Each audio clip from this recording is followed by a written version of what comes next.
నమస్కారం. వార్తా విశ్లేషణ కార్యక్రమం లైవ్ షోకి స్వాగతం. ముందుగా ఈరోజు విశ్లేషణ. సాక్షి తెలంగాణ రాష్ట్రంలో కరోనా సెకండ్ వేవ్ దడ మొదలైంది. అమెరికా, యూరప్ దేశాల్లో వైరస్ సెకండ్ వేవ్ సృష్టిస్తున్న ప్రకంపనలతో తెలంగాణ వైద్య ఆరోగ్య శాఖ అప్రమత్తమైంది. ఆస్ట్రియాలో ఉగ్రదాడి కలకలం రేపింది. ఐసీసీ సానుభూతిపరుడు కాల్పుల్లో 5 మరణించారు. ఈ ఏడాది మార్చిలో నిర్వహించిన ఇంటర్ వార్షిక పరీక్షలకు గైర్హాజరైన విద్యార్థులందరినీ ఉత్తీర్ణులు చేస్తున్నట్లుగా ప్రభుత్వం ప్రకటించింది. అగ్రరాజ్యంలో అధ్యక్ష ఎన్నికలపై ఉత్కంఠ నెలకొంది. ఇప్పటివరకు 25 లక్షల ఇండో అమెరికన్ ఓటర్లు ఓటు హక్కు ఉపయోగించుకున్నారు. దుబ్బాక ఉప ఎన్నికల పోలింగ్ ప్రశాంతంగా ముగిసింది. 82.61% పోలింగ్ నమోదైంది. వ్యవసాయేతర ఆస్తుల సమాచారం ఇవ్వాలంటూ ప్రజలపై ఒత్తిడి చేయరాదని రాష్ట్ర ప్రభుత్వాన్ని హైకోర్టు ఆదేశించింది. సాక్షి ఆంధ్రప్రదేశ్ ద్వితీయ శ్రేణి నగరాల్లో నిపుణులైన ఐటీ ప్రొఫెషనల్స్ కొరత సహజమని, దాన్ని తీర్చడానికి విశాఖలో IT high and skilled university ఏర్పాటు చేయాలని సీఎం జగన్ అధికారులకు సూచించారు. దీర్ఘకాలం నాణ్యంగా ఉండాలని విజయవాడ స్వరాజ్ మైదాన్ ఏర్పాటు చేసిన అంబేద్కర్ విగ్రహంపై అధికారులకు సీఎం జగన్ ఆదేశాలు ఇచ్చారు. నేడు ఏలూరులో సీఎం జగన్ పర్యటించి 330 కోట్లతో చేపట్టే పలు అభివృద్ధి పనులకు శంకుస్థాపన చేస్తారు. కేంద్ర కేబినెట్ ఆమోదంతోనే పోలవరం ప్రాజెక్టు నిధులు 2017-18 ప్రకారం ఇచ్చేందుకు మార్గం సుగమం అవుతోందంటూ కథనాన్ని ఇచ్చారు. కరోనా కారణంగా వాయిదా సాధ్యం కాదని, ఏపీలో స్థానిక ఎన్నికల నిర్వహణకు సిద్ధంగా ఉన్నామని హైకోర్టుకు రాష్ట్ర ఎన్నికల కమిషనర్ నిమ్మగడ్డ నివేదించారు. సాక్షి ఈనాడు తెలంగాణ మునిగిన ఆశలు, అధిక వర్షాలతో దెబ్బతిన్న పంటలంటూ ప్రధాన వార్తనిచ్చారు. ప్రజాప్రతినిధులు నిందితులుగా ఉన్న కేసుల విచారణను వేగవంతం చేయడానికి ప్రస్తుతం సమర్పించిన నివేదికలను పరిశీలించి అవసరమైన మార్గదర్శకాలను జారీ చేయాలని సుప్రీంకోర్టుకు అమిస్క్యూరీ విజయ్ అన్సారియా సూచించారు. హైదరాబాద్ దాని చుట్టుపక్కల ఉన్న పురపాలక సంఘాలు, నగరపాలక సంస్థ పరిధిలో 4 నాలాలు, శకంభూములు, చెరువులు పూర్తిస్థాయి నీటి మట్టం పరిధిలో ఉన్న ఇళ్లను కూల్చివేయాలని పురపాలక శాఖ ఆదేశించింది.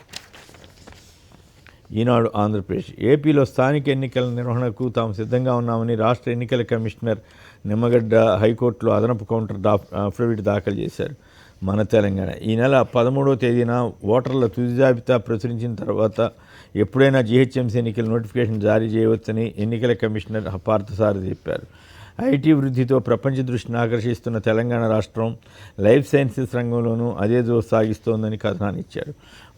రాష్ట్ర వ్యాప్తంగా 1536 కేసులు నమోదు కాగా కరోనా బారిన పడి 3 మరణించారు. అమెరికాలోని జార్జియాలో హైదరాబాదుకు చెందిన మహమ్మద్ ఆరిఫ్ మొహియుద్దీన్ అనే వ్యక్తి హత్యకు గురయ్యాడు. సూర్య మల్బార్ విన్యాసాలు ఆకట్టుకున్నాయి. ఇండియాతో పాటు యుఎస్, ఆస్ట్రేలియా, జపాన్ దేశాల యుద్ధ విమానాలు ఈ విన్యాసంలో పాల్గొన్నాయి. ఆన్లైన్ గ్యాంబ్లింగ్పై కోహ్లీ, రాణాతో పాటు మరికొందరు ప్రముఖులకు మద్రాస్ హైకోర్టు నోటీసులు జారీ చేసింది. నవ తెలంగాణ రాష్ట్ర ఖజానాపై కరోనా కాటేసింది. స్టాంపులు, రిజిస్ట్రేషన్లలో భారీగా ఆదాయం తగ్గింది. బీహార్ ఎన్నికల ప్రచారంలో సీఎం నితీష్ కుమార్కు చేదు అనుభవం ఎదురైంది.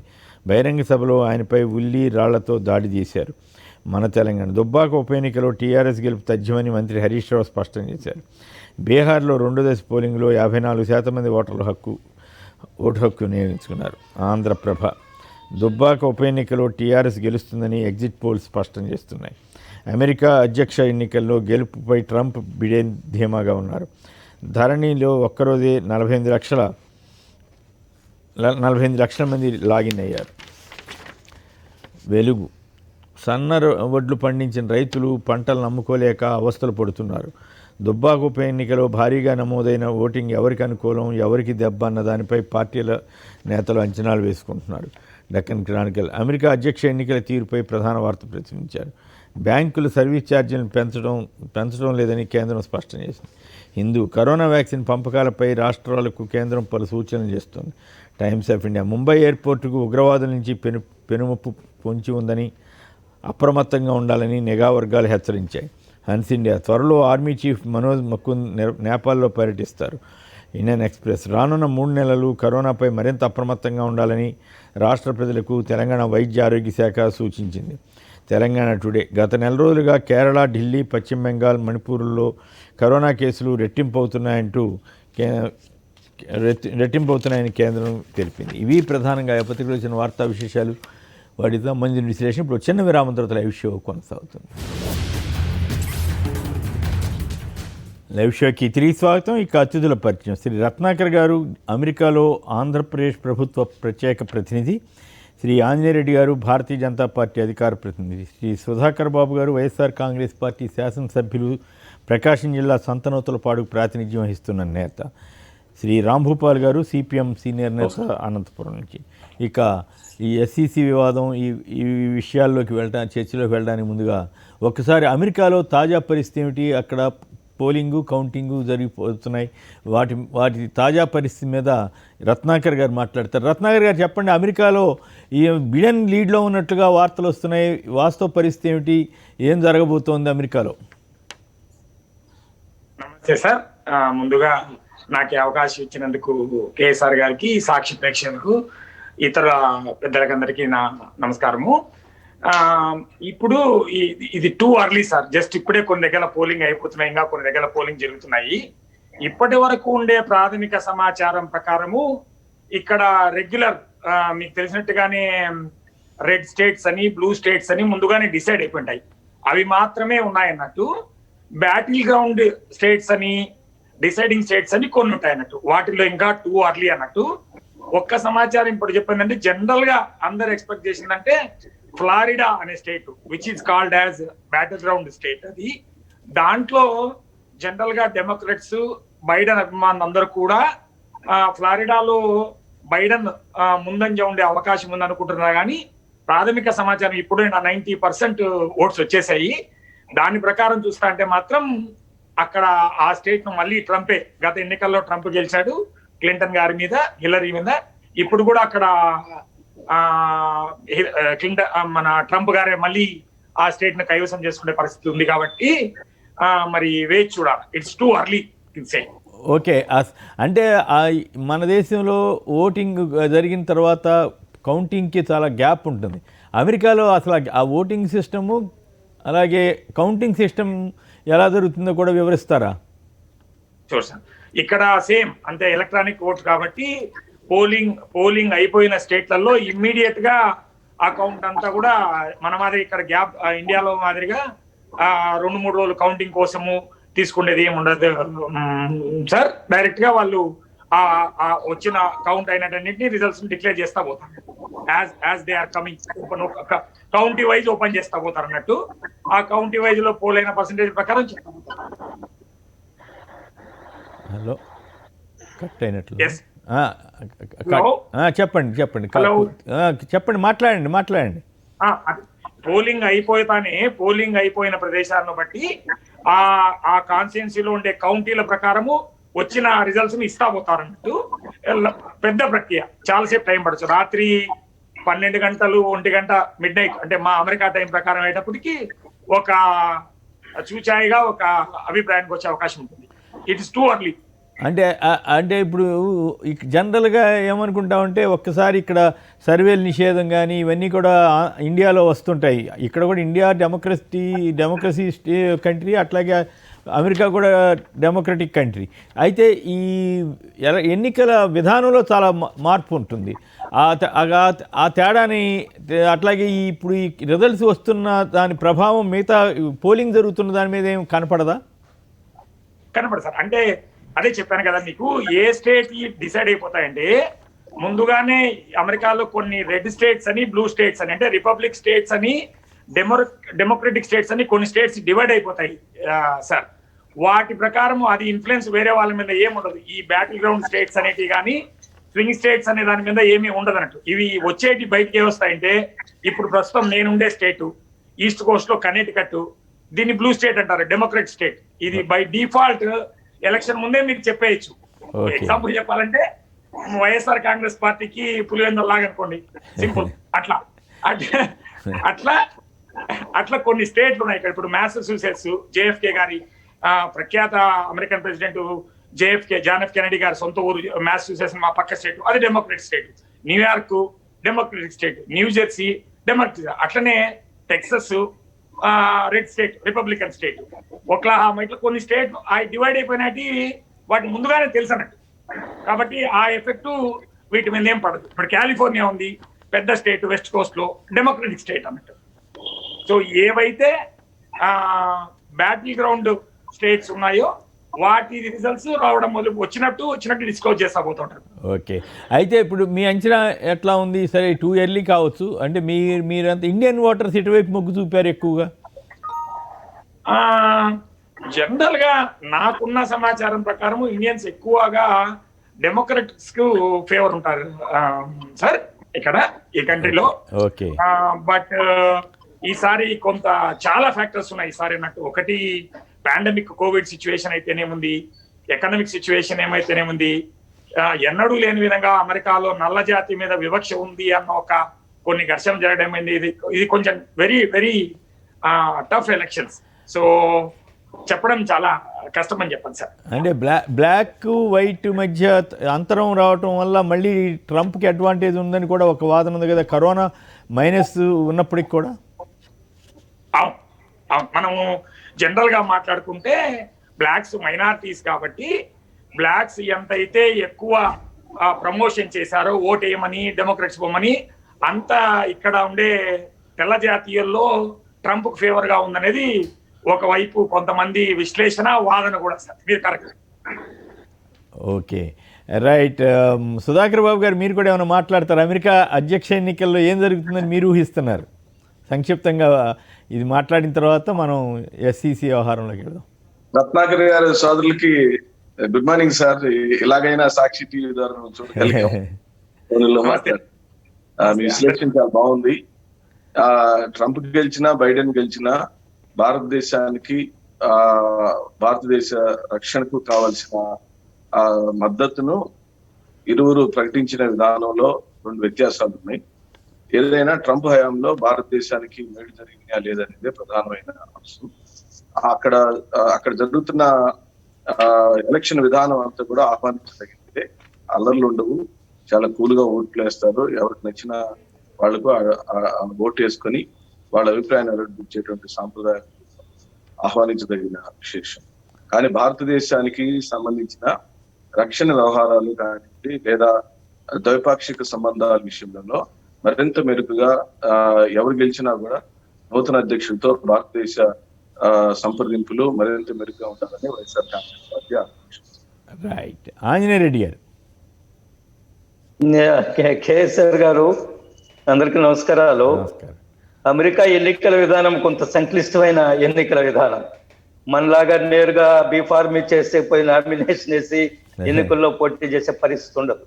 ముందు అక్కడ అధ్యక్ష ఎన్నికల్లో ప్రీమియర్స్ అంటారు, వాటిల్లో అభ్యర్థి ఖరారు కావాలా, తర్వాత ఎన్నికల్లో పోటీ చేయాలా. అయితే నాకు ఆశ్చర్యకరం ఏంటంటే ఇంత గొప్ప ప్రజాస్వామ్య దేశము గతంలో కూడా ఒకసారి నాకు గుర్తుంది, బహుశా బుష్ ఎన్నికలు అనుకుంటాను, 15 రోజులు 20 రోజుల దాకా వాళ్ళ ఎన్నికల ఫలితాలు ప్రకటించలేకపోయారు. అనేక కారణాలు. ఇప్పుడు కూడా ఏమవుతుందా ఎన్నికల ఫలితాలు అనేది తమాషా ఏమిటంటే గతంలో 30 లక్షల ఓట్లు హిలరీ క్లింటన్ కి ఎక్కువ వచ్చినప్పటికి కూడా ఇన్ టర్మ్స్ ఆఫ్ ఓట్స్ అక్కడ ట్రంప్ గెలిచాడు. ఎందుకంటే అక్కడ ఏదో మళ్ళీ ఎలక్టరల్ కాలేజ్ ఒకటి ఉంటుంది. ఆ ఎలక్టరల్ కాలేజీలో ఒక్కొక్క రాష్ట్రం అక్కడ ఓటర్స్ ను లేదా రాష్ట్రాన్ని బట్టి ఎలక్టరల్ నంబర్ ఎక్కువగా ఉంటుంది కాబట్టి ట్రంప్ కి ఎక్కువ ఎలక్టరల్ ఓట్స్ వచ్చాయి కాబట్టి ఆయన గెలిచి కూర్చున్నాడు. ఇది కొంత సంక్లిష్టమైన పరిస్థితి, కొంత అంత పెద్ద ప్రజాస్వామ్య దేశంలో కూడా. అయితే నాకు నా అనుమానం ఏంటంటే అసలు ఎప్పుడు నేను చూడలేదు ఎన్నికలు ప్రశాంతంగా దొరికితే మనలాగా బూతులు ఆక్రమించుకోవడాలు అట్లా ఏముండదు అక్కడ అమెరికాలో. కానీ ఇప్పుడు వస్తున్న వార్తలు ఎన్నికల తర్వాత పెద్ద ఎత్తున హింస చెలరేగొచ్చు అనేది చాలా ఆందోళన కలిగించే విషయం. ఇంత గొప్ప ప్రజాస్వామ్య దేశంలో ఇప్పటి వరకు 200 సంవత్సరాలు పైన అయింది ఆ దేశానికి ప్రజాస్వామ్యం వచ్చి.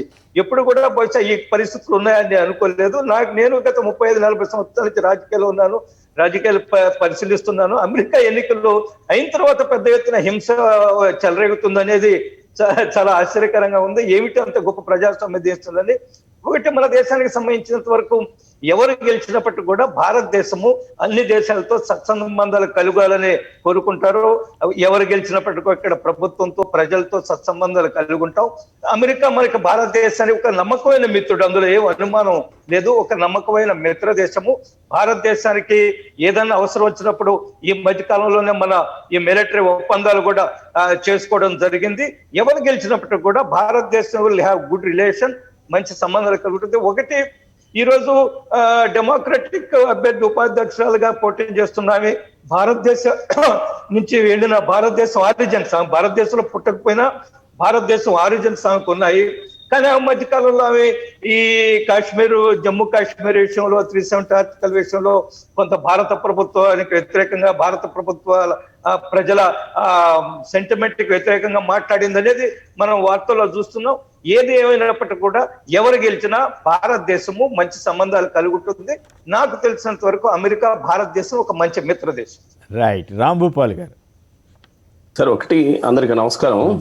ఈ రోజు అక్కడ అమెరికాలో జరుగుతున్నటువంటి ఎన్నికల విషయాల గురించి పెద్దలు అక్కడి నుంచి విశ్లేషించినందుకు ముందుగా వారికి ధన్యవాదాలు. ప్రత్యేకంగా ఈ రోజు గత 4 సంవత్సరాల్లో ట్రంప్ పరిపాలనకు సంబంధించి అనేక విషయాలు వివాదాస్పదంగా దేశంలో, అమెరికా దేశంలో కానీ ప్రపంచంలో కానీ అనేక అంశాల పట్ల ఆయన వివాదాస్పదంగా వ్యాఖ్యానించిన తీరు, వ్యవహరించిన తీరు ఖచ్చితంగా ఎన్నికల్లో ప్రభావం కలిగిస్తుంది. అదేవిధంగా ఇప్పుడు చెప్పినట్టుగానే అక్కడ కరోనాను ఎదుర్కోవడంలో ఆయన వైఫల్యం ఖచ్చితంగా ఎన్నికల్లో డిసైడింగ్ ఫ్యాక్టర్ లాగా వచ్చిందని చెప్పేసి అన్నారు. అయితే దాన్ని ఒక జాతి వివాదంగా, జాతి వివక్ష రూపాల్లోకి తీసుకుపోయి అర్హంగా ఎన్నికల్లో లబ్ధి పొందడానికి కూడా అక్కడ ఉన్న కంపెనీలు కానీ, ట్రంప్ పార్టీకి సంబంధించిన అనేక మంది వ్యక్తులు కానీ, విశ్లేషకులు కానీ ప్రయత్నించినట్లు చాలా వార్తలు ఈ మధ్యకాలంలో మనం చూసినాం. మితవాద రాజకీయాలను ప్రోత్సహించి జాతి వివక్షను రెచ్చగొట్టి అర్హంగా శ్వేత జాతి ఓట్లను తన వైపు తిప్పుకోవాలనేటువంటి ప్రయత్నం చివరి రోజుల్లో చాలా తీవ్రంగా జరిగింది. అయితే ప్రపంచంలో ఎక్కడైనా కానీ మనం మత లేదా ఈ జాతి వివక్షతో కూడుకున్నటువంటి రాజకీయాల్ని తాత్కాలికంగా ప్రజలు అనేక అంశాలతో ప్రభావితమైనప్పుడు అది కూడా ఒక ఫ్యాక్టర్ గా పనిచేయచ్చు. కానీ అల్టిమేట్ గా వాళ్ళ జీవన విధానమే ప్రజల యొక్క నిర్ణయాత్మకానికి ప్రధాన కారణం అవుతుంది. జీవన విధానంలో చాలా మార్పులు ఈ రోజు అమెరికాలో వచ్చినాయి. గత 4 సంవత్సరాల్లో ప్రపంచంలోనే దాని మార్కెట్ పడిపోవడం కానీ, అనేక దేశాలతో, అభివృద్ధి చెందుతున్న దేశాలతో, చాలా దేశాలతో వివాదాలు పెట్టుకోవడం, అర్హంగా ఉపాధిని పెంచలేకపోవడం, అక్కడ ఉన్నటువంటి అనేక మంది ప్రవాస భారతీయులు లేదా ఇతరుల పట్ల ఆయన వ్యవహరించిన తీరు, ప్రకటించిన తీరులు, ఇవన్నీ కూడా ఖచ్చితంగా డిసైడింగ్ అవుతాయి రేపు ఎన్నికల్లో. అందుకనే ఎన్నికల ఫలితాలు ఇప్పుడు తాత్కాలికమైన చాలా అర్లీగా మనం విశ్లేషించుకుంటున్నాం అనుకుంటున్నప్పటికీ ఖచ్చితంగా పోటీ చాలా తీవ్రంగా ఉంటుందనే దాని మీద ఎవరికి వివాదం లేని పరిస్థితి ఏర్పడింది. ఇంత పోటీ తీవ్రంగా ఉండడం గతంలో మనం చూసినాం. ఎవరు అధ్యక్షులైనా సెకండ్ టర్మ్ ఈజీగానే దాదాపు గెలిచినారు. కానీ ఈసారి సెకండ్ టర్మ్ పోటీనే చాలా టైట్ గా ట్రంప్కు వచ్చిందంటేనే పరిస్థితులు మారుతున్నాయనేది స్పష్టంగా అర్థమవుతుంది. కాబట్టి మితవాద రాజకీయాల్ని ప్రపంచంలో తాత్కాలికంగా కొన్ని దేశాలు అంగీకరించినా అల్టిమేట్ గా వాటికి ప్రతిఘటన ప్రారంభం అవుతుంది. అయితే సహజంగానే ఇప్పుడు అంజనేయ రెడ్డి గారు చెప్పినట్టుగా ఎన్నికల తర్వాత గొడవలు జరుగుతాయి, ఉగ్రదాడులు జరుగుతాయి అన్నట్టుగా ఈ రోజు ప్రచారం జరుగుతున్నట్టు పత్రికల్లో, టీవీల్లో చాలా విశ్లేషణలు వస్తున్నాయి. నిజంగా ఇది ఆశ్చర్యకరం, ఆందోళనకరమైన పరిస్థితి. ఎందుకంటే ఒక అగ్రరాజ్యంలో ఎన్నికల తర్వాత ఫలితాలను బట్టి ఈ రకమైనటువంటి దాడులు, దౌర్జన్యాలు జరుగుతాయనేటువంటి భయోత్పాతాన్ని సృష్టించడం అనేది ప్రజాస్వామ్యానికే కాదు, ఏ రకమైనటువంటి వ్యవస్థకు కూడా ఇది మంచిది కాదు. అదేవిధంగా ఈరోజు మన భారత ప్రభుత్వం అక్కడ ఎవరు గెలిచినా విధానాల్లో పెద్ద తేడా ఉంటుందని ఇప్పటి వరకు మనకు అనుభవంలో డెమోక్రాట్స్ గెలిచినా, రిపబ్లికన్స్ గెలిచినా విధానాల పరంగా పెద్ద తేడా ఉంటుందని మనకేం అనిపించలేదు. ఎప్పుడైనా గతంలో చూసి అంటే మోడీ హౌడీ అని అట్లాగే ట్రంప్ వచ్చి ఇక్కడ అహ్మదాబాద్ లో, అదే సార్ అక్కడికే వస్తున్నాం సార్. ఇప్పుడు మనమేమో హౌడీ మోడీ అని చెప్పేసి అమెరికాలో పెద్ద సభ జరిపినాం, వీళ్ళందరి ఓట్లు తనకు అనుకూలంగా మారబోతున్నాయి అన్నట్టుగా ప్రచారం జరిగింది. ఇక్కడికి నమస్తే ట్రంప్ పేరుతో మనం ఇక్కడ లేని గొప్పలు చాలా చూపించుకోవడానికి ప్రయత్నం చేసినాం. చివరికి అల్టిమేట్ గా ఆయన కంపు భారతదేశం అని ఆయన వ్యాఖ్యానించినాడు. ఇప్పుడు చూస్తే అక్కడ భారతీయ ఓటర్స్ ట్రంప్కి వ్యతిరేకంగా ఉన్నట్టుగానే వార్తలు కనపడుతున్నాయి. కాబట్టి పై మెరుగులు సమాజంలో మార్పు తీసుకురావు. ఆర్థిక పరిస్థితులే, ఆర్థికంగా జరుగుతున్నటువంటి పరిణామాలే అల్టిమేట్ గా ప్రజల నిర్ణయాత్మక అవుతాయనేది స్పష్టంగా కనపడే అవకాశాలు ఉన్నాయి. ఓకే, భారతీయ అమెరికన్లకి ఎవరు గెలిస్తే బెటర్ రత్నాకర్ గారు? అంతేకాకుండా మోడీ హౌడీ ఇవన్నీ జరిగినాయి కదా, మరి మోడీ గారికి ట్రంప్తో సన్నిహిత సంబంధాలు, ఒక్క నిమిషం సార్, ట్రంప్తో సన్నిహిత సంబంధాలనే ఒక అభిప్రాయం కూడా ఉంది. ఒకవేళ మీ పరిస్థితి ప్రకారం ట్రంప్ ఓడిపోతే మనకేమన్నా ఇబ్బంది ఉంటుందా? అట్లా ఏం లేదు. బేసికల్ గా ఇక్కడ ప్రస్తుతం ఉండే దీని ప్రకారము భారతీయులకైతే అమెరికా ఎక్కువ అమెరికన్లు వాళ్ళ స్థానిక సమస్యలను, అంటే మిత్రులు ఇంతకుముందు చెప్పినట్టు ప్రపంచ సమస్యలతో పాటు ఎక్కువ ప్రాధాన్యత స్థానికంగా ఉండే వాళ్ళ సమస్యల ప్రకారం వాళ్ళ ఓటు తీరు ఉంటుంది. ఇప్పుడు కూడా డొమెస్టిక్ ప్రాబ్లమ్స్ మీద వాళ్ళ ఓటింగ్ సర్వే ఉంటుంది ఒకటి. రెండోది ఇండియన్స్ కు ఇమిగ్రేషన్, మన మేజర్ గా ఇమిగ్రేషన్ వైపు మనకు పెద్దగా ట్రంప్ రీఎలెక్ట్ అయితే కూడా ప్రాబ్లం ఉండకపోవచ్చు అనేది ఒక అంచనా అన్నట్టు భారతీయులకు. సో ఇంకా బైడెన్ డెమోక్రట్స్ గతంలో డెమోక్రట్స్ ఉండే హిస్టరీ ఏంటంటే డెమోక్రటిక్ పార్టీకి క్లింటన్ గారు గోల్డెన్ ఎరా ఆఫ్ అమెరికా అని చెప్పినప్పుడు భారతీయులకు అత్యధికంగా ప్రపంచవ్యాప్తంగా 225,000 H1B వీసాలను జారీ చేస్తూ ఇమిగ్రేషన్ పద్ధతిలో చాలా లిబరల్ గా ఇండియన్స్ ను ప్రోత్సహించే విధంగా గ్రీన్ కార్డులు అయితేనేముంది, ఉద్యోగ అవకాశాల్లో కావాల్సిన వీసాల విషయంలో అయితే లిబరల్ గా ఉన్న చరిత్ర డెమోక్రటిక్ పార్టీకి ఉంది. వ్యాపార పరంగా చూస్తే ఇప్పటికైతే మాత్రం ఇక్కడ ఉండే business community whether Indians or other immigrants all are thinking Trump would be a better president అనుకుంటున్నారు. నేను నిన్న చెప్తాను. ఓకే, ఆంజనేయ రెడ్డి గారు ఒక్క వ్యాఖ్య. సిపిఎం సోదరుడు మనం ఇక్కడికి నమస్తే ట్రంప్ పెట్టాము, తర్వాత ఏం చేశాడు ట్రంప్ అనేది అంటున్నారు. మనం అతిథులు గౌరవిస్తాము. సహజంగా నాయకులు దేశాధినేతల మధ్య ఒక కెమిస్ట్రీ, పర్సనల్ కెమిస్ట్రీ ఏర్పడుతుంది కూడా. మనం ట్రంప్ నమస్తే ట్రంప్ అని పెట్టాము, సరే అనేక విషయాలు అట్లా కాదు కదా. ట్రంప్ మోడీ గారు ట్రంప్ కోసం ప్రచారం చేశారనే ఒక అభిప్రాయం వచ్చింది ఇక్కడ.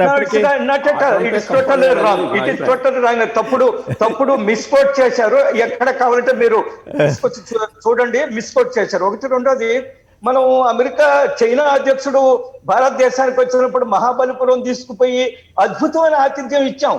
కానీ ఆయన చైనాకి వెళ్ళిన తర్వాత ఏం చేశాడు? ఎంత దుర్మార్గంగా వ్యవహరించాడు, ఎంత విస్తృతంగా చేశాడు, సైనికుల మీద ఏ విధంగా దౌర్జన్యం చేస్తాడు. ప్లీజ్ ఒక్క నిమిషం. కాబట్టి నేనేమంటున్నా అంటే మనం అతిథులు గౌరవిస్తాము. వాళ్ళ రాజకీయాలు, వాళ్ళ ఆలోచన వాళ్ళకు ఉంటుంది.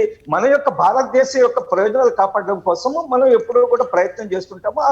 అందులో భాగంగానే అతిథులు గౌరవించి అతిథులు మన వాళ్ళు ఎంతమంది అతిథులు గౌరవించడం అంటే అక్కడో భారీ సభ, ఇక్కడో భారీ సభ పెట్టి సభల్లో మాట్లాడుతున్నది రేరుగా జరుగుతుంది కదా. దానికి అందులో భాగం అంటే ఇది డిప్లొమాటిక్ దాంట్లో డిప్లొమాటిక్ వ్యవస్థలో భాగంగా ఉంటాయి. ఒక్కోసారి మీటింగ్లు పెడతాం, ప్రెస్ కాన్ఫరెన్స్ మాట్లాడతారు. తీసుకోవాల్సిన అవసరం ఉందని నేను అనుకోవడం లేదు. ఓకే, ఇప్పుడు మాట్లాడండి రాంభూపాల్ గారు. సార్, ఆంజనేయ రెడ్డి సార్ చెప్పింది, ఆతిథ్యం ఇవ్వడంలో భారతదేశం ఎవరికైనా ఆతిథ్యం ఇస్తాం. మంగోలియా నుంచి ప్రెసిడెంట్ వచ్చినప్పుడు కూడా మనం చాలా గౌరవం ఇచ్చినాం. అదేవిధంగా క్యూబన్ ప్రెసిడెంట్ వచ్చినప్పుడు కూడా గౌరవం ఇచ్చినాం. దేశాల విస్తీర్ణాన్ని బట్టి, నాయకుల యొక్క కెపాసిటీని బట్టి కాదు. ఆతిథ్యం ఇవ్వడం సమస్య కాదు ఇక్కడ. మనం నేరుగా అక్కడ ట్రంప్ సభ జరిపినప్పుడు ఆయన మాట్లాడిన తీరు, మొన్న ఎన్నికల సందర్భంలో ఆయన భారతదేశం పట్ల వ్యాఖ్యానించిన తీరు పట్ల బీజేపీ ఇప్పటి వరకు స్పందించలేదు. రెండోది, నరేంద్ర మోడీ గారు అక్కడ పోయినప్పుడు ఎన్నికలకు సంబంధించింది కూడా ట్రంప్ గెలుస్తేనే ట్రంప్ను గెలిపించండి అన్నట్టుగా అంత పబ్లిక్ గా ఇప్పటి వరకు ఏ ప్రధాని, మన దేశ ప్రధాని ఇంకో దేశ ఎన్నికల్లో నేరుగా మాట్లాడిన సందర్భం మనం వినలేదు. కాబట్టి చాలా సాన్నిహిత్యం పెంచుకున్నారు. ఎన్నికలు ప్రకటించిన తర్వాత, ఎన్నికల పోలింగ్ జరిగే ముందు కూడా మనం రక్షణ ఒప్పందాలు చేసుకున్నాం. ఇంత ప్రాధాన్యత ఇచ్చినప్పుడు ఆ అమెరికన్ ప్రెసిడెంట్ భారతదేశాన్ని చేసినటువంటి హెల్ప్ ఏమిటో ఇప్పటికీ చెప్పుకోలేని పరిస్థితుల్లో ఉన్నాం. కాబట్టి ఆతిథ్యం ఇవ్వడం కాదు, ఆయన పట్ల మనం వ్యవహరించిన తీరు అంత సజావుగా కనిపించడం లేదు. అందుకనే అమెరికాలో ఉండే ప్రవాస భారతీయులు ఈ రోజు ఆయనకు వ్యతిరేకంగా ఓటేసే పరిస్థితులు కనపడుతున్నాయి అంటున్నాను. అవి నేనేమంటున్నా అంటే భారతదేశ ప్రధానమంత్రులు ఎక్కడ ఆయన కోసం ప్రచారం చేయరు. అక్కడ ఉండే ఎన్ఆర్ఐ పెద్ద బహిరంగ సభ నిర్వహించారు. ఆ బహిరంగ సభకి అమెరికా అధ్యక్షులు కూడా వచ్చారు. అక్కడ ఉండే వాళ్ళిద్దరు పర్సనల్ కెమిస్ట్రీ, స్నేహం ద్వారా ఒకరినొకరు పొగుడుకున్నారు. దాంట్లో తప్పేమీ లేదు. మనం నెహ్రూ టైం నుంచి చూస్తున్నాం. చైనాని వెనక వేసుకొని వచ్చాము. చైనా ఏం చేసిందో మనకి తెలుసు. చైనా ఏ విధంగా ఈ దేశం పట్ల చైనా అయినా మీరు చైనాకు మద్దతు ఉంటారు. ఇవన్నీ కూడా రాజకీయాలు అంటున్నాను నేను. చైనా ప్రయోజనాలు వాళ్ళు కాపాడుకోవడానికి, మన దేశ ప్రయోజనాలు భాగంగా చూడాలని నేను అంటున్నాను. అన్నట్టుగా మాట్లాడుతున్నాడు. మీరేదో చైనాకి మద్దతు ఇస్తున్నారట కదా. మీరు అసలు చైనా భారతదేశం మీద దాడి చేస్తే ఖండించలేదండి. మిస్టర్ చైనా, మీరు ఇప్పటి వరకు చైనాని ఖండించలేదు. డోక్లాం విషయంలో కానివ్వండి, చైనా భారతదేశాన్ని ఆక్రమించినప్పుడు 20 మందిని చంపేసినప్పుడు ఒక్కరు కూడా మాట్లాడలేదు. మీ నాయకులు టీవీ చర్చలు లేకొచ్చి ఖండించమంటే నేను ఖండించమన్నారు. నో, భారతదేశాన్ని ఖండిస్తా ఉన్నారు. ఎంత సిగ్గు లేకుండా మీరు వ్యాఖ్యలు చేస్తూ ఉంటే భారతదేశాన్ని ఖండిస్తా ఉన్నారు, చైనాని ఖండిస్తామని చెప్పలేదు. సిపిఎం ప్రముఖ నాయకులు ఇంగ్లీష్ ఛానల్స్ లో ఒక్క మాట సార్, అంత ఆ రకంగా మాట్లాడడం మీలాంటి స్థాయి నాయకులకు అసలు సరిపోదు. ఎందుకంటే చెప్పడం కాదు సార్, అందులో కాదు ఆంజనేయ రెడ్డి సార్, మీరు మాట్లాడేటప్పుడు నేను విన్నాను, మీలాంటి సీనియర్ నాయకులు వాస్తవాలు తెలుసుకుని మాట్లాడతారని నేను నమ్ముతాను ఇప్పటికి కూడా. తప్పకుండా మీరు గౌరవంగా మాట్లాడే పద్ధతి కానీ వీటి పట్ల కానీ మాకు చాలా అభిప్రాయం ఉంది. కానీ అసలు మా పొలిట్ బ్యూరో నేరుగా అక్కడ జరిగినటువంటి సంఘటన నేరుగా ఖండించడమే కాదు, మీకు తెలిసింటే మరి తెలియకపోతే నేను పంపించమంటే మీ మెయిల్ అడ్రస్ ఇస్తే నేను మా పార్టీ ఖచ్చితంగా మీ మెయిల్ పంపించండి, నా నెంబర్ మెయిల్ పంపిస్తాను. వినాలి కదా సార్, అనవసరంగా తీవ్రంగా భారతదేశంలోకి చైనా చొరబడింటే ఖచ్చితంగా సీరియస్ గా వ్యవహరించండి. మీరే ముందు చొరబడలేదని చెప్తే మీ ప్రభుత్వమే చొరబడిందని చొరబడలేదని మీరే ప్రకటన ఇచ్చారు. గోల్ పోస్ట్ ఏ విధంగా మారుస్తున్నట్టు చూడండి. Goal post how they are changing their goal post. ఒక సిపిఎం నాయకుడు, ఒక యువకుడు ఏ విధంగా గోల్ పోస్ట్ చేంజ్ చేస్తున్నారో చూడండి. కేంద్ర ప్రభుత్వాలే భారతదేశాన్ని ఆయన తప్పు పడుతున్నారు, ఆయన చైనా తప్పు పట్టడానికి సిద్ధంగా లేడు. ఆంజనేయ రెడ్డి గారు రాంభూపాల్ గారిని కంప్లీట్ చేయండి. రాంభూపాల్ గారు కంప్లీట్ చేయండి.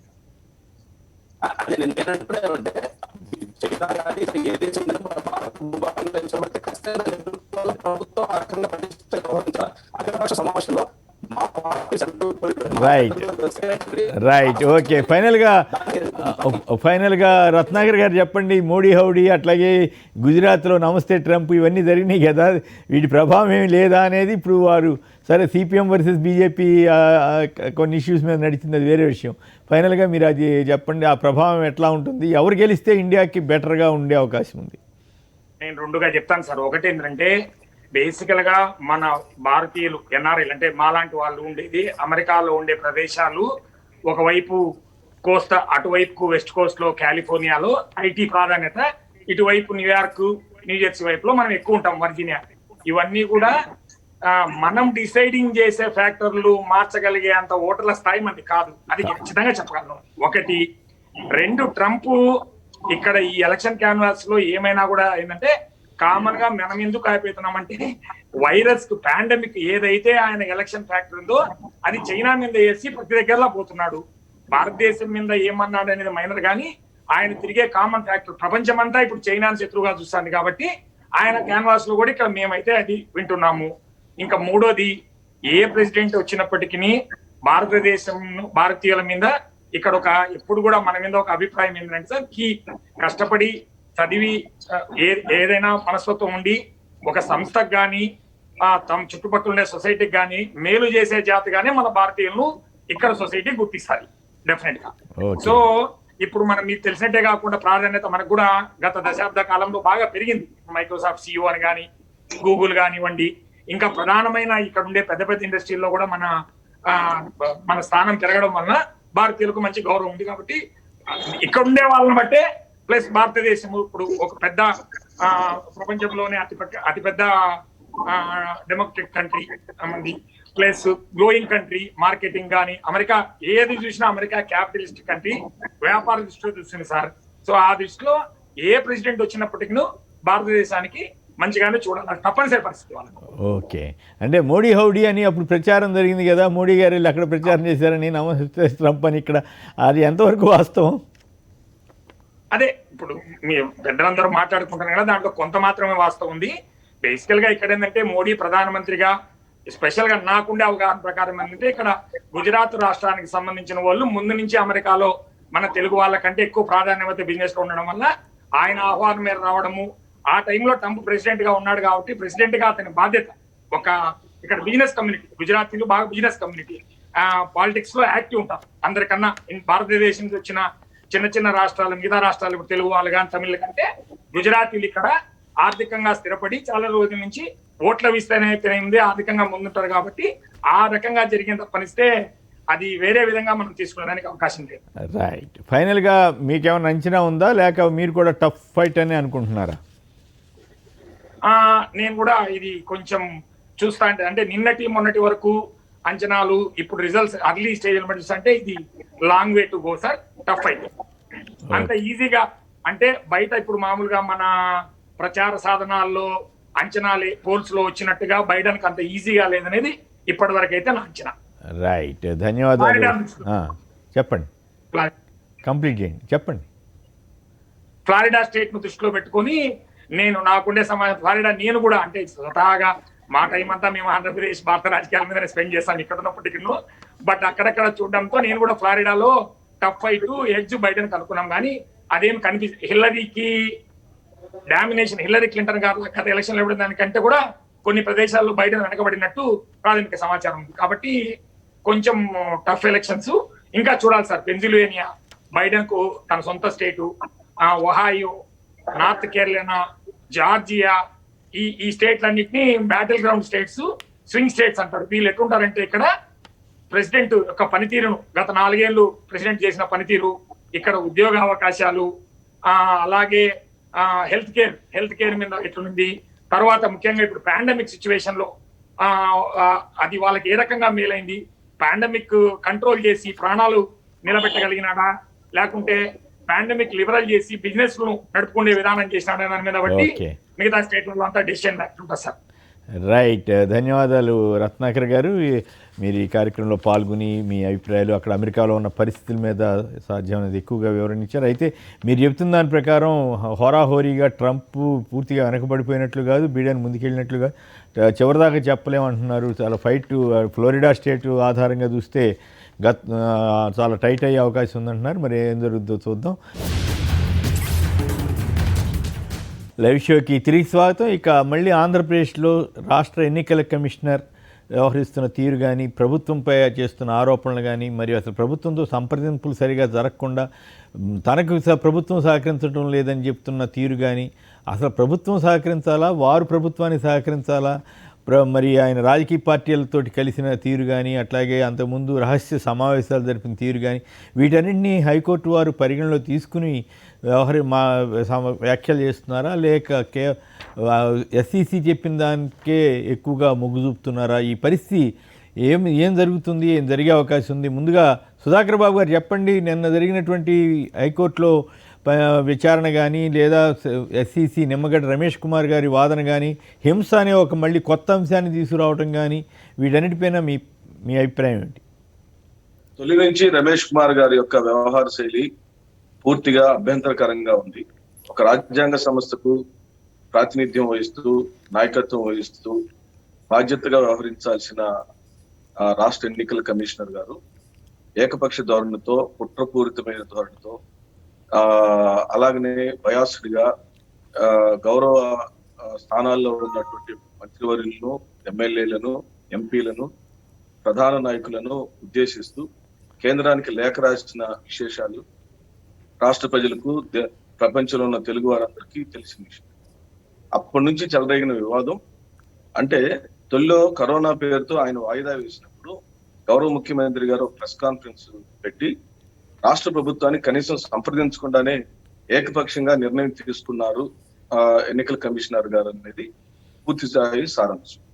దాన్ని ఆయన ఇంకో కోణంలో తన ఆఫీసు నుండి కేంద్ర సెక్రటరీకి, హోమ్ సెక్రటరీకి ఒక లేఖ రాశాడు. ఆ లేఖలో ఏం రాశాడండి? పెద్ద స్థాయిలో ఉన్నటువంటి నాయకులు, హలో మాట్లాడండి, పెద్ద స్థాయిలో ఉన్న నాయకుల యొక్క వ్యవహార శైలి బాగలేదని, వాళ్ళకి నేర చరిత్ర ఉందని, అలాగనే వాళ్ళ మీద క్రిమినల్ కేసులు ఉన్నాయని, ఎంపీలు, మంత్రులు యథేచ్ఛగా దౌర్జన్యాలకు దిగారని, బూతులు ఆక్రమించారని, బలవంతంగా విత్డ్రా చేయించారనే అభియోగాలు స్వయంగా రమేష్ కుమార్ గారే కేంద్రానికి ఒక నివేదిక ఇచ్చినప్పుడు, కంప్లైంట్ చేసినప్పుడు దాన్ని మేము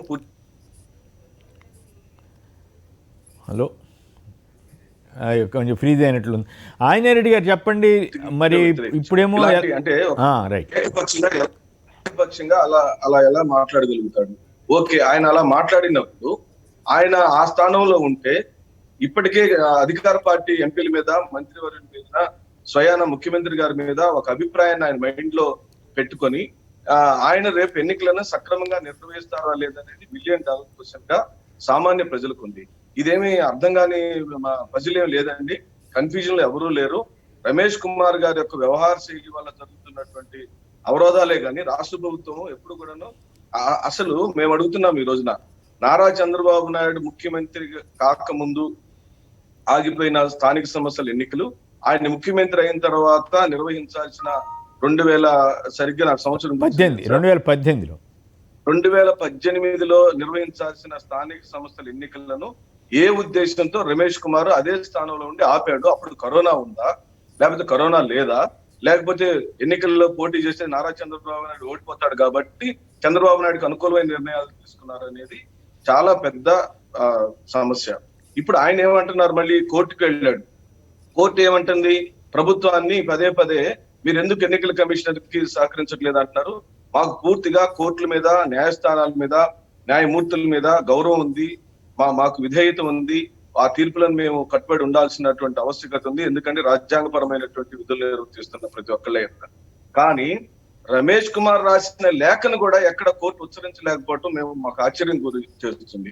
స్వయాన మంత్రులను, ఎంపీలను, ఎమ్మెల్యేలను గుండాలుగా, దౌర్జన్యాలు చేసేవాళ్ళుగా, కూనీకోర్లుగా స్వయాన SCCI లేఖ రాసినప్పుడు ఆ పదాలు ఉచ్చరించినప్పుడు ఆ పదాలు ఉపసంహరించుకోమని చెప్పిందా? పోనీ ఆ లేఖని పరిశీలించమని చెప్పిందా? మా ఆఫీసులోకి దూరారు, నా ఆఫీసులో నుంచి డిస్కులు తీసుకెళ్లిపోయారని నిన్న కోర్టులో ఆయన మాట్లాడుతున్నారు. నువ్వు రాసిన పదాలు ఎక్కడి నుంచి రాసావు అనేది ఎవరికైనా తెలుసా? పోనీ మీరు ప్రెస్ కాన్ఫరెన్స్ పెట్టి నేనే ఈ లేఖ రాస్తున్నానని స్వయంగా ప్రెస్ కాన్ఫరెన్స్ లో మీరు ఏమైనా లేఖను విడుదల చేశారంటే లేదు, దొంగచాటుగా చేశారు. దాన్ని మళ్ళీ గవర్నమెంట్ ఎవరు రాశారు ఈ లేఖ? నిజంగానే రమేష్ కుమార్ గారు రాశారా, అసలు రమేష్ కుమార్ రాయలేదా అనేది పరిశీలించుకొని తెలుసుకోవాల్సిన ఆవశ్యకత ఈ రాష్ట్ర ప్రభుత్వానికి ఉంది. ఇప్పటికీ కూడా మాకు చిత్తశుద్ధి ఉంది. ఆయన లేవనెత్తిన కరోనా అంశము మళ్ళీ సెకండ్ వేవ్ రాబోతుందని అమెరికా లాంటి అత్యాధునికమైన సాంకేతిక పరమైన అడ్వాన్స్ కంట్రీలో భయపడి ఉడికిపోతున్న ఈ సందర్భంలో చిన్నపిల్లలను బళ్ళు పంపించమని మేము స్కూళ్లు తెరిస్తే స్కూళ్ళకి బళ్ళు పంపించడానికి కూడా తల్లిదండ్రులు భయపడుతున్నటువంటి ఈ దురదృష్టకరమైన సందర్భాలు. అలాగనే ప్రభుత్వ విధులు నిర్వర్తించాల్సిన, అంటే స్థానిక సంస్థల ఎన్నికలు పెడితే ఆ స్థానిక సంస్థల ఎన్నికల నిర్వహణ కోసం పోలీసు వారు, ఆరోగ్య శాఖ వారు, రెవెన్యూ డిపార్ట్మెంట్ వారు, పంచాయతీరాజ్ డిపార్ట్మెంట్ వారు, ఇలా ఆరోగ్య శాఖ వారు అనేక మంది సంయుక్తంగా చేయాల్సినటువంటి బాధ్యతలో అత్యధిక మంది ఈ రోజున కోవిడ్ కు వాళ్ళే గురై ఉన్నారు. ఫ్రంట్ లైన్ వారియర్స్ గా మనందరం భయపడి ఇళ్లలో ఉంటే ఈ రాష్ట్రంలోని పోలీస్ డిపార్ట్మెంట్, ఆరోగ్య శాఖ వాళ్ళు, పంచాయతీరాజ్ డిపార్ట్మెంట్, రెవెన్యూ డిపార్ట్మెంట్ అహర్నిశలు కృషి చేశారు. 24 గంటలు రాష్ట్ర ప్రభుత్వం యొక్క నిర్ణయాలను, గౌరవ ముఖ్యమంత్రి గారి యొక్క నిర్ణయాలను ప్రజలకి సేవ చేయటం నిమగ్నమై ఉన్నారు. ఇప్పుడు వాళ్ళందరూ కరోనా బారిన పడి ఉన్నారు. మళ్ళీ తిరిగి వాళ్ళనే ఉపయోగించి రేపు ఎలక్షన్ నిర్వహించే కష్టం అని చెప్పి చీఫ్ సెక్రటరీ గారు స్వయానా కలిసి వచ్చి చెప్పుకొచ్చారు. కానీ ఆ విషయాల్ని మరి నిన్న కోర్టులో ఆయన అఫిడవిట్ సమర్పించినప్పుడు ఆ విషయాలని రాష్ట్ర ప్రభుత్వాన్ని సంప్రదించాను, రాష్ట్ర ప్రభుత్వం ఇలాంటి అభిప్రాయాలు వ్యక్తపరిచింది కాబట్టి నాకు కొంత సమయం అని అడగట్లేదు. ఆయన ఏమంటున్నాడు, ఏ కాడికి నాకు 40 లక్షల రూపాయలు ఖర్చు అయింది, నాకు డబ్బులు ఇవ్వటం లేదు, నాకు సహకరించ అంటే ఆయన అనుకున్నప్పుడు పోస్ట్ పోన్ చేస్తాడు, ఆయన అనుకున్నప్పుడు పెట్టాలనుకుంటాడు. ఇదే అందుకని ఆయన వ్యవహార శైలి ప్రజాస్వామ్యానికి విరుద్ధంగా ఉంది. ప్రజలచే ఎన్నుకోబడిన ప్రజాప్రభుత్వాన్ని పూర్తిగా నిర్లక్ష్యం చేయటం, దాన్ని కార్నర్ చేయటం, దాన్ని అవమానకరంగా మాట్లాడటం, కేబినెట్ తీసుకునే నిర్ణయాలను తప్పుపట్టడం, గౌరవ ముఖ్యమంత్రి గారి మీద అనుచితమైన వ్యాఖ్యలు చేయడం అనేది కొనసాగుతూనే ఉన్నాయి. ఈ దురదృష్టకరమైన సంఘటనలు మీ అందరికీ తెలుసు. రాబోయే ఫిబ్రవరి మార్చి వరకు corona second wave, third wave కూడా ఉంది. ఆ సెకండ్ వేవ్, థర్డ్ వేవ్ యొక్క ఉధృతిని తెలుసుకోవాలి. ఇప్పటికే అత్యధిక టెస్టులు చేసినా కూడా కేసులు పెరుగుతున్నాయి, మరణాలు పెరిగి ఉన్నాయి. వాటన్నిటిని సమీక్షించుకోవాల్సిన అవసరం ఉంది. ఇన్ని నెలలు ఆగిన వాళ్ళు 2-3 నెలలు ఆగినంత మాత్రాన ఈ రాష్ట్రానికి ప్రజలకు వచ్చి నష్టమే లేదు. గౌరవ ముఖ్యమంత్రి గారు చేయాల్సిన మేళ్లన్నీ ప్రజలకు చేరిపోయినాయి. 80,000 కోట్ల రూపాయలు విలువ చేసే డబ్బులు సంక్షేమ కార్యక్రమాల పేరుతో పేద ప్రజలకు వెళ్ళిపోయినాయి. రేషన్ వెళ్ళిపోతుంది, ఏ పథకం ఆగటం లేదు. కాకపోతే పంచాయతీరాజ్ వ్యవస్థ ద్వారా తెచ్చుకోవాల్సిన నిధుల విషయంలో మన కొరత ఉంది కాబట్టి వీలైనంత త్వరగా రాష్ట్ర ప్రభుత్వం నిర్వహించాల్సిందే. కానీ సంయుక్తంగా చేసుకోవాల్సిన, బాధ్యతాయుతంగా చేసుకోవాల్సిన సంప్రదింపులు, గౌరవప్రదంగా ఇచ్చిపుచ్చుకొని మాట్లాడుకోవాల్సిన సంప్రదింపులు ఆయన కోర్టు ద్వారానే అన్నింటినీ తన యొక్క హక్కులు సాధనతో పాటు నైతిక విలువలు ఉంటాయి కదా. హక్కుల సాధనతో పాటు ప్రజలచే ఎన్నుకోబడిన ప్రజాప్రభుత్వం యొక్క విద్యుత్ ధర్మాలు ఉంటాయి కదా. ప్రజాప్రభుత్వంతో ఎన్నుకోబడిన ప్రజా ముఖ్యమంత్రికి తన యొక్క గౌరవం ఇవ్వాల్సిన అవసరం ఈ రాష్ట్ర ఎన్నికల కమిషనర్కి లేదండి. ఈ రాష్ట్ర ప్రజల యొక్క మనోభావం గౌరవించాల్సిన అవసరం ఎన్నికల కమిషనర్ గారికి లేదా? మరి ఆ విషయాలు ఏవి హైకోర్టు అడిగినట్లు మరి నాకైతే కనపడలేదు. హైకోర్టు కూడా అడిగిందా? ఎక్కడా కూడాను మాకు అదే సార్ బాధ కలుగుతుంది. ఎక్కడా కూడాను కోర్టులో అక్కడ విచారించినటువంటి న్యాయమూర్తులు ఈ రమేష్ కుమార్ ఉచ్చరించిన పదాలను తప్పు పట్టడం కానీ, మీరు ఎందుకు అలా వ్యాఖ్యలు చేయాల్సి వచ్చిందంటాం కానీ, కొన్ని డీటెయిల్ గా మీరు ఎవరెవరు దౌర్జన్యాలకు పాల్పడ్డారు, ఏ బూత్లు ఆక్రమించారు, ఏ ఎమ్మెల్యే రౌడీజం చేశాడు, ఏ మంత్రి కొట్టాడు, లేకపోతే ఎవరు ఎన్నికలను అడ్డుకున్నారు, ఎవరు ఎన్నికలను ఆటంకపరిచారనే లిస్టు ఎస్సీసీ దగ్గర ఉందా? ఉంటే ఎందుకు కోర్టు సమర్పించలేదు? అలా లేకుండా గాల్లో ఎలా రాళ్లేస్తాడు, ఎలా కేంద్ర హోం సెక్రటరీకి ఉత్తరం రాస్తాడు? ఆ ఉత్తరానికి కట్టుబడి ఉండమంటున్నాం మేము కూడా. వాళ్ళు ఎవరో తేల్చాలి. ఆ తేల్చడానికి రాష్ట్ర ప్రభుత్వాన్ని అడగండి. ఈ బూత్లో దౌర్జన్యం జరిగింది, ఇక్కడ ఎమ్మెల్యే పలానా సుధాకర్ బాబు పలానా తెలుగుదేశం వాళ్ళు కొట్టించాడు, లేదా కొట్టాడు, ఇదిగో విజువల్స్ ఉన్నాయి, ఇదిగో లేకపోతే పేపర్లో ఉన్నాయి అని ప్రూఫ్లు ఉండాలి కదండి. రైట్. అయితే ఇప్పుడు అట్లా కాదు ఇక్కడ ఆసక్తికరమైన విషయం ఏంటంటే, తెలుగుదేశం పార్టీ రమేష్ కుమార్ గారు ఒకే అభిప్రాయాలు వ్యక్తం చేసినట్లుగా ఇప్పుడు వార్త చదివితే అనిపిస్తూ ఉంది. అప్పుడు ఎలక్షన్ ఆపమంటే ఆగిపోయినాయి, ఇప్పుడు పెట్టమని వీళ్ళు అంటున్నారు, ఎలక్షన్ కమిషన్ గారు అంటున్నారు. ఇప్పుడు మరి చీఫ్ సెక్రటరీ అంటే మొత్తానికి బాధ్యత వహించే చీఫ్ సెక్రటరీ ఏమో పరిస్థితులు అనుకూలంగా లేవని అంటున్నారు. ఇప్పుడు ఏం జరుగుతుందని మీరు ఎక్స్పెక్ట్ చేస్తున్నారు? ఇక్కడ అనుమానాల మీద అనుమానాలు, అపోహల మీద అపోహలు. రమేష్ కుమార్ గారి వ్యవహార శైలిని రాష్ట్ర ప్రజలు, మిగతా పార్టీలు వాళ్ళు, ఒక్క తెలుగుదేశం పార్టీ తప్పించి అన్ని పార్టీ వాళ్ళు అతను అనుమానంగా చూస్తున్నాయి. కారణాలు ఏమిటి? ఎందుకు మీరు హైదరాబాదు పార్క్ అయ్యే తోటలో బీజేపీ నాయకుడైన సుజనా చౌదరితోనూ మరియు మాజీ మంత్రి గారైన శ్రీనివాస్ గారితో మీరు సమావేశం జరపాల్సిన అవసరం ఏమొచ్చింది? మీరు ఒక రాజ్యాంగపరమైన బాధ్యతలు నిర్వర్తించే ఎన్నికల కమిషనర్ గారు ఒక జడ్జి లాగా, మధ్యవర్తి లాగా, నిజాయితీగా నిర్ణయాలు చెప్పాల్సినటువంటి వ్యక్తి ఎందుకు రహస్య సమావేశాల్లో పాల్గొన్నాడు? దానికి ఇప్పటి వరకు సమాధానం చెప్పలేదు. నేను ఈ కారణం తర్వాత హోటల్కి వెళ్ళాను, మేము ముగ్గురు కలిసి భోజనం తిన్నాం, బిర్యానీ. Right, okay. ఆంజనేయ రెడ్డి గారు తిన్నాం, తర్వాత చికెన్ తిన్నాం. అసలు ఎందుకు జరిగిందో నాకు ఇప్పటికి జరిగింది, ప్రజలకు తెలియదు. ఓకే, చెప్పారా? ఎవరు చెప్పరు. వాళ్ళిద్దరు కూడా మాట్లాడిన తర్వాత మళ్ళీ సమానం చెబుదురు. కానీ నారాయణ రెడ్డి గారు ఒకరు లైన్ లో ఉన్నారు, గుంతకల్ నుంచి. నారాయణ రెడ్డి గారు, అందరికీ నమస్కారాలు. మాట్లాడండి.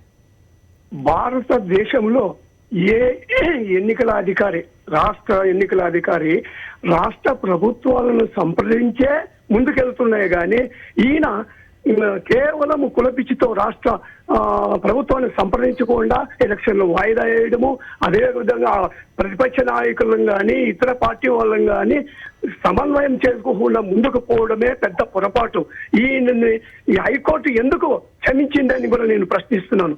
హైకోర్టు ముఖ్యంగా ఈయన మీద అత్యంతలు వేసి ముందుకు సాగాలని చెప్పి కూడా హైకోర్టు కూడా సూచిస్తున్నాను. అదే విధంగా శ్రీ జగన్ గారు భారతదేశంలో ఉన్నటువంటి సుప్రీం న్యాయమూర్తికి ఒక లెటర్ రాస్తే దానిపైన విచారణ ఇంతవరకు జరగలేదు. సార్వభౌమ అధికారం ఉన్నటువంటి మోడీ గారు వెంటనే చర్య తీసుకొని విచారణ వేయాలని నేను కోరుతున్నాను. అదేవిధంగా పోలవరము సోమవారం అన్నారు. Right, okay. సమస్త విషయాలు మాట్లాడితే ఎట్లా? రైట్. ఆంజనేయ రెడ్డి గారు మీ అభిప్రాయం చెప్పండి. అప్పుడేమో వాయిదా వేయాలన్నారు, ఇప్పుడేమో వాయిదా అక్కర్లే సిద్ధం అని అంటున్నారు. ఒక పక్క రాష్ట్ర చీఫ్ సెక్రటరీ గారైన నీలం సాహ్ని గారు వెళ్ళి ఇప్పుడు ఈ పరిస్థితుల్లో మేము సిద్ధంగా లేదు, ప్రభుత్వం 11,200 మంది పోలీసు ఉద్యోగులకు వచ్చింది, అట్లాగే ఎన్జిఓ సంఘం కూడా మేము సిద్ధంగా లేవని ప్రకటించింది. సో ఈ నేపథ్యంలో ఎందుకు ఆయన నిమ్మగడ్డ రమేష్ కుమార్ గారు ఘర్షణ వైఖరితోటి ముందుకు వెళ్తున్నాడా, లేకపోతే నిజంగానే జరిగిన వాటిని సర్దుబాటు చేసుకుని ప్రభుత్వానికి సహకరించి వారిద్దరూ మధ్య సమన్వయంతో ముందుకు వెళ్ళే ప్రయత్నం చేయకుండా ఏదో హైకోర్టుని అడ్డం పెట్టుకునో, లేకపోతే ఏదో న్యాయ వ్యవస్థను అడ్డం పెట్టుకునో ప్రభుత్వాన్ని వేధించాలనో లేకపోతే ఇబ్బంది పెట్టాలని చూస్తున్నారా, లేదు ప్రభుత్వం వైపు తప్పు ఉందంటారా?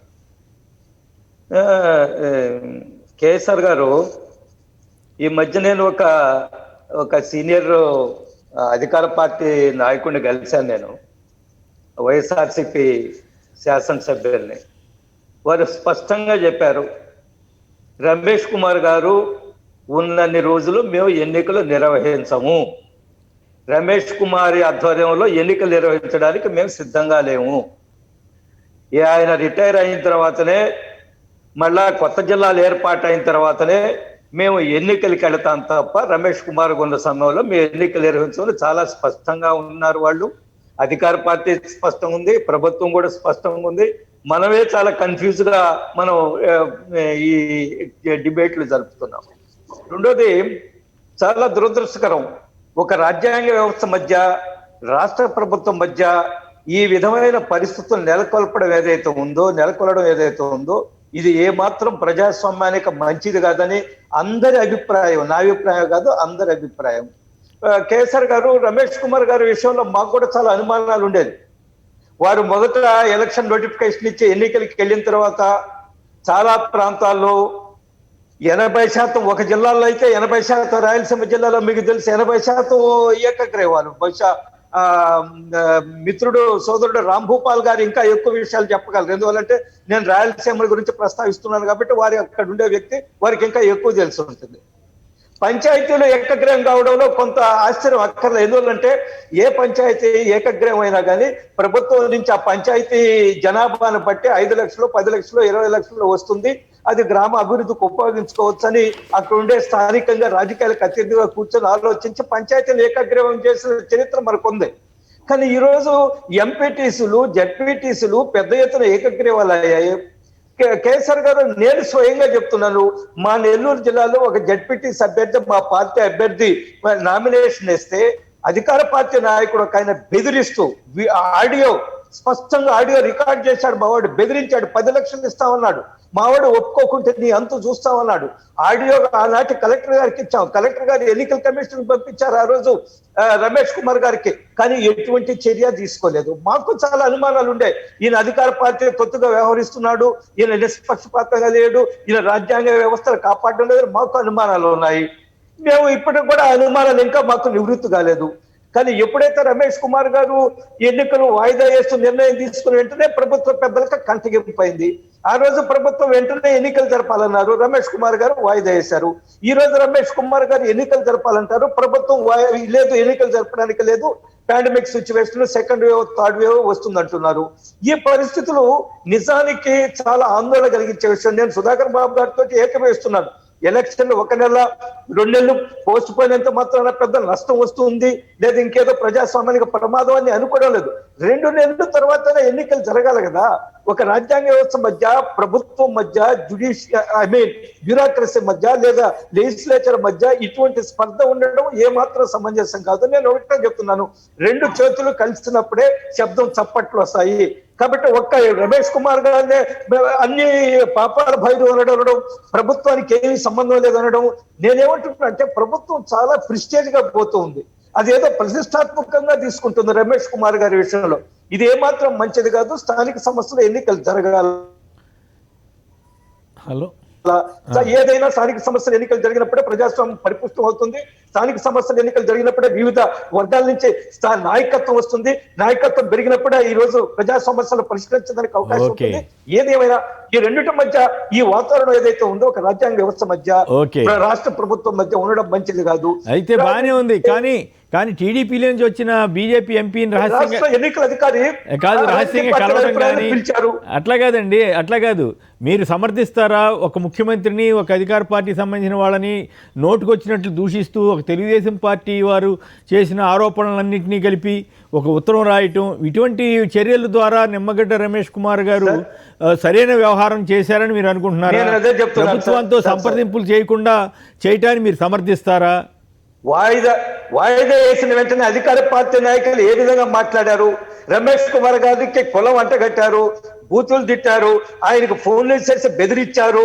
ఇవన్నీ కూడా ఈ చరిత్రను కూడా మనం పరిశీలించాలి కదా. రమేష్ కుమార్ గారు వాయిదా వేసిన వెంటనే ఎటువంటి వ్యవహారం ప్రభుత్వ పెద్దల నుంచి, అధికార పార్టీ నాయకుల నుంచి? మీరు మాట్లాడుతున్నప్పుడు నేను డిస్టర్బ్ చేయలేదండి. ఆ ప్రజాప్రతినిధులుగా, ప్రజలచే ఎన్నుకోబడిన ప్రజాప్రతినిధులుగా మా ప్రజల యొక్క ఆకాంక్షలను వెల్లడిపుచ్చే సర్వ హక్కులు మాకున్నాయి. ఆ ఆయన పోస్ట్ పోన్ చేసిన విధానాన్ని మేమందరం తప్పుపట్టిన మాట వాస్తవము.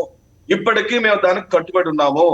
పోస్ట్ పోన్మెంట్ చేయబోయే ముందు దయచేసి వినండి, పోస్ట్ పోన్మెంట్ చేయబోయే ముందు ఆయన చీఫ్ సెక్రటరీ గారిని కానీ గౌరవ ముఖ్యమంత్రి గారిని కానీ సంప్రదించాల్సిన అవసరం ఉందా లేదా? స్పష్టంగా మీరు చెప్పండి, సమాధానం ఉందా లేదా?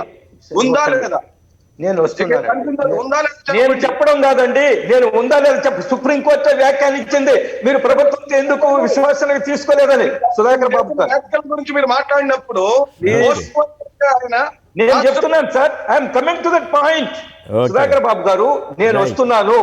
నేను చెప్పడం కాదు, సుప్రీంకోర్టే చెప్పింది. సుప్రీంకోర్టు ఏం చెప్పింది? మీరు ఎందుకు రాష్ట్ర ప్రభుత్వాన్ని విశ్వాసానికి తీసుకోలేదని సుప్రీంకోర్టు వ్యాఖ్యానించుంది. బూతులు లెక్కలేదు, ఆయన అన్నాడు మమ్మల్ని గొండాలని.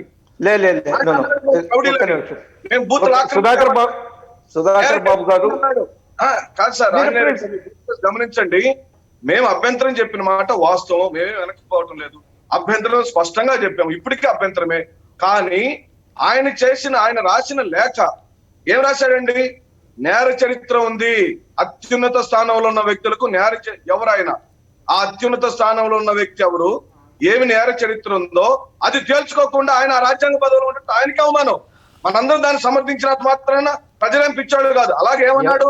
అధికార పార్టీకి సంబంధించిన ఎమ్మెల్యేలు బూత్లు ఆక్రమించారు, అధికార పార్టీకి సంబంధించిన మంత్రులు దౌర్జన్యం చేయించారు. ఇప్పుడు మీరు అన్నారు, వెరీ గుడ్, నంబర్ 1 ఫలానా నెల్లూరు జిల్లాలో ఫలానా వాడికి ఫలానా టెలిఫోన్ కాల్ వచ్చింది, ఫలానా ఎమ్మెల్యే మీరు సమర్పించారు, మీరు కలెక్టర్ గారికి ఇచ్చారు.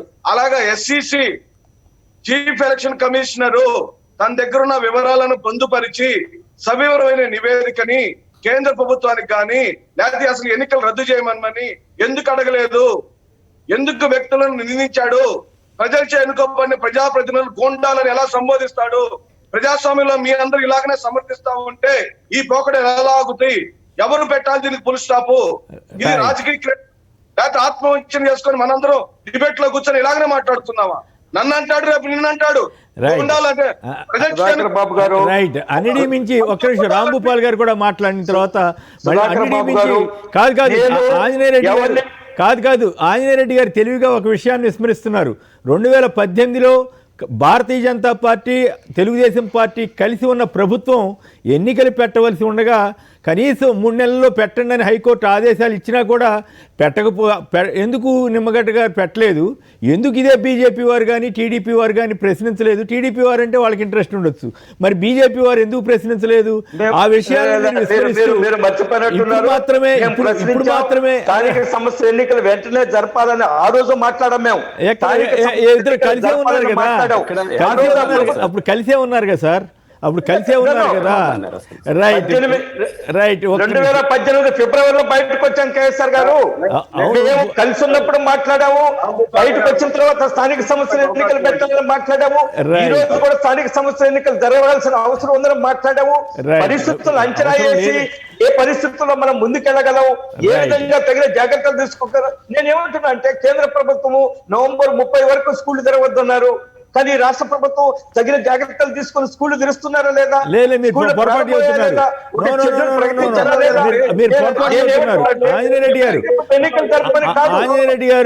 ఆంజనేయ రెడ్డి గారు మీరు పొరపాటు చెబుతున్నారు.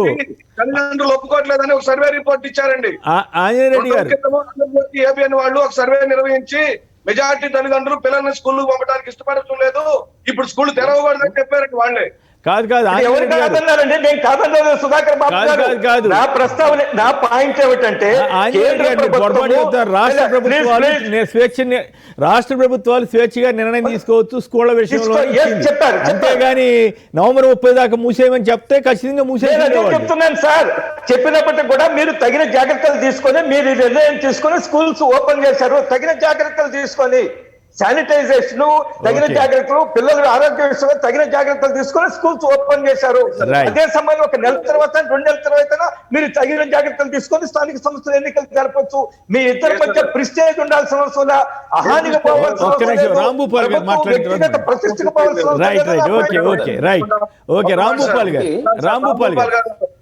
మాట్లాడుకుంది. ఒకే ఒక్క నిమిషం, ఒక్క మాట చెప్పండి. నిన్న కాక అంటే వారు ఆంజనేయ రెడ్డి గారు ఉదహరించారు ఏంటంటే, ఏకపక్షంగా ఏకగ్రీవాలైంది, అది అసంబద్ధమైనటువంటి సమాచారం. మాకు ప్రజాస్వామ్యబద్ధంగా నిన్న జరిగినటువంటి ఎన్నికలలో 151 మంది ఎమ్మెల్యేలు 23 మంది ఎంపీలకు గెలిచడం ద్వారా దాని పర్సెంటేజ్ ని మీరు గ్రామాలకి అనువదించినప్పుడు లేదా జడ్పీటీసీలకు అనువదించినప్పుడు ఎంపీపీలకు అనువదించినప్పుడు ఎవరు గెలుస్తారు సార్? ఏ పార్టీ వాడికి గెలుస్తారు? అవతల పార్టీ వాడికి మైండ్ ఉండదా? అవతల పార్టీ వాడు అంచనాకు రాడా? నేను పోటీ చేసి ఎందుకంటే తెలియదా? మీ వాదంతో పోతే స్థానిక సమస్యలు ఎందుకు ఆ లెక్కన మీరు డిక్లేర్ చేస్తాయండి? ఎందుకు పోలింగ్ నోటిఫికేషన్ ఎందుకు? పోలింగ్ ఎందుకు? చాలా అర్థం లేని వాదన చేస్తున్నారు మీరు. మీనింగ్లెస్ ఆర్గ్యుమెంట్ ఎందుకు పోలింగ్ అయితే? మీరు చెప్పిన ఆ లెక్కల డేటా తీసుకుని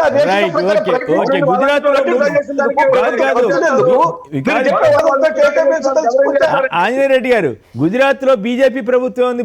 బీజేపీ వాళ్ళు 3 నెలలు వాయిదా వేశారు. అక్కడ వాళ్ళు కూడా అక్కడ ఎస్సీసీ అక్కడ ప్రభుత్వం కూడా ఇట్లా ఘర్షణ పడి ఉంటే ఘర్షణ పడ్డారా? మరి ఎస్సీసీ ఎందుకు అక్కడికి వచ్చేసరికి మ్యాచ్ ఫిక్సింగ్, ఇక్కడికి వచ్చేసరికి తగాదా అవుతుంది. ప్రభుత్వం స్టేట్ ఎన్నికల అధికారి తొలగించలేదు. అక్కడ ప్రభుత్వం ఘర్షణ అవకాశం లేదు. ఓకే, అంటే ప్రభుత్వం మాట వినాలా వద్దా? ప్రభుత్వాలు చెప్పే మాటల్ని ఎస్సీసీలు వినాలా, వాళ్ళు చేసుకోవాలా అన్నది. ప్రభుత్వాలు ఇష్టం వచ్చిన మాటలు చెప్తే వినవలసిన అవసరం లేదు. ప్రజాస్వామ్యబద్ధంగా ప్రభుత్వం మధ్య రాష్ట్ర ఎన్నికల వ్యవస్థ మధ్య మంచి సత్సంలో వాతావరణం ఉండాలని ప్రభుత్వాలు ఉంటాయి. ఎన్నికల అధికారులు ఎస్సీసీ తన ఇష్టం వచ్చినట్టు ఎస్సీసీ బూతులు తిడతా ఉత్తరాలు రాయొచ్చా?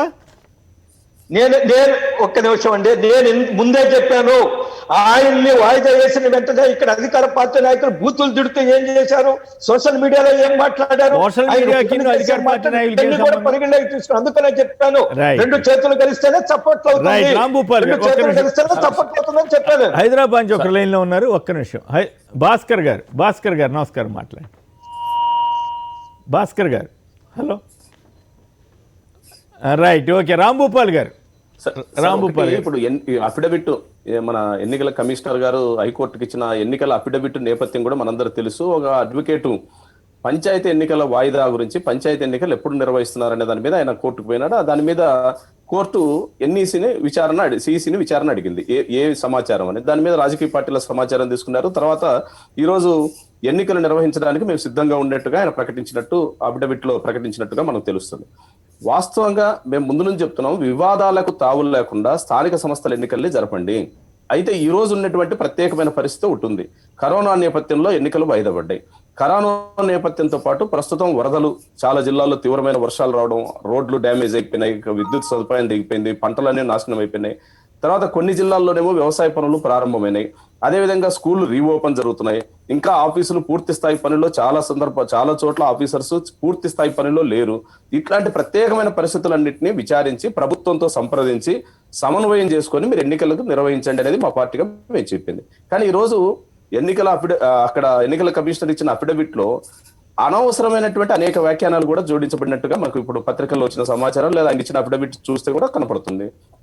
అంటే వివాదాలు పెంచుకోవడం ద్వారా ప్రజాస్వామ్యాన్ని పరిరక్షించినట్లు లేదా ఆ సంస్థల్ని కాపాడుకున్నట్టు కాదు. వివాదాలకు ఎక్కడో చోట పరిష్కారం కావాలన్నప్పుడు బాధ్యతాయుతమైనటువంటి చట్టబద్ధమైనటువంటి హోదాల్లో ఉన్న వాళ్ళు చాలా జాగ్రత్తగా ప్రజలకు బాధ్యులు, వాళ్ళు ప్రభుత్వ వ్యవస్థకు బాధ్యులు, అదేవిధంగా రాజ్యాంగానికి నిబద్ధతతో ఉన్నప్పుడు కొన్ని వ్యాఖ్యానాలు వచ్చినంత మాత్రాన్ని వాటిని పర్సనల్ గా తీసుకోవాల్సిన అవసరం ఉంది. ఇప్పుడు ఆంజనేయ రెడ్డి గారు చెప్తున్నారు ఆయన బూతులు తిట్టిన మాట మీద ఆయన ఖచ్చితంగా ఆయన కంప్లైంట్ చేసుకోవచ్చు, దాని మీద చర్యలు తీసుకోమని. కానీ వాటిని గ్లడ్జ్గా తీసుకొని వాటినే మనసులో పెట్టుకొని ఎవరు వ్యవహరించినా అది ఆ వ్యవస్థలో ఉనికి ప్రమాదం. కాబట్టి ఈరోజు స్థానిక సంస్థలు ఎన్నికలు లేకపోవడం అనేది ఏ రకంగా చూసినా మనకు లోకల్ రిప్రజెంటేటివ్స్ ఉంటేనే ప్రభుత్వానికి కానీ ప్రభుత్వ యంత్రాంగానికి కానీ సమన్వయం చేసుకోవడానికి ఈజీ అవుతుంది. కానీ దురదృష్టవశాత్తు గత అనేక సంవత్సరాల్లో మన రాష్ట్రంలో స్థానిక సంస్థల ఎన్నికలు అనేక కారణాలతో వాయిదా వేస్తారు. స్థానిక సంస్థల ఎన్నికలు అంటేనే కేంద్ర ప్రభుత్వం నుంచి నిధులు రావడం కోసం ఎన్నికలు, లేదా కోర్టులు చెప్తే ఎన్నికలు అన్నట్టుగా మారిపోయింది. అది సరైనది కాదు. ప్రతి 5 సంవత్సరాలకు ఒకసారి ఎన్నికలు జరపడం వల్ల స్థానిక లీడర్స్ డెవలప్ కావడానికి, ఆ రకంగా ప్రజల సమస్యలు పరిష్కారం కావడానికి వీలవుతుంది. కానీ దురదృష్టవశాత్తు ఆ పరిస్థితి లేదు. పోనీ ఇప్పుడైనా ప్రభుత్వం ఎన్నికలు జరపాలా అనుకుంది. ఆల్ ఆఫ్ సడన్ గా సుప్రీంకోర్టే వ్యాఖ్యానించినట్లు ప్రభుత్వంతో సంప్రదించకుండానే ఎన్నికల్ని సడన్ గా వాయిదా వేశారు. ఇప్పుడైనా సరే గతంలో జరిగింది, తర్వాత సుప్రీంకోర్టు వ్యాఖ్యానించింది. ఇప్పటికైనా సరే ప్రభుత్వంతో సంప్రదించుకొని ఆ రకంగా వివాదాలకు తావు లేకుండా ఎన్నికలు లేకపోతే ఖచ్చితంగా స్థానిక సంస్థల ఎన్నికల్లో ప్రజాస్వామ్యంగా జరిగే అవకాశం.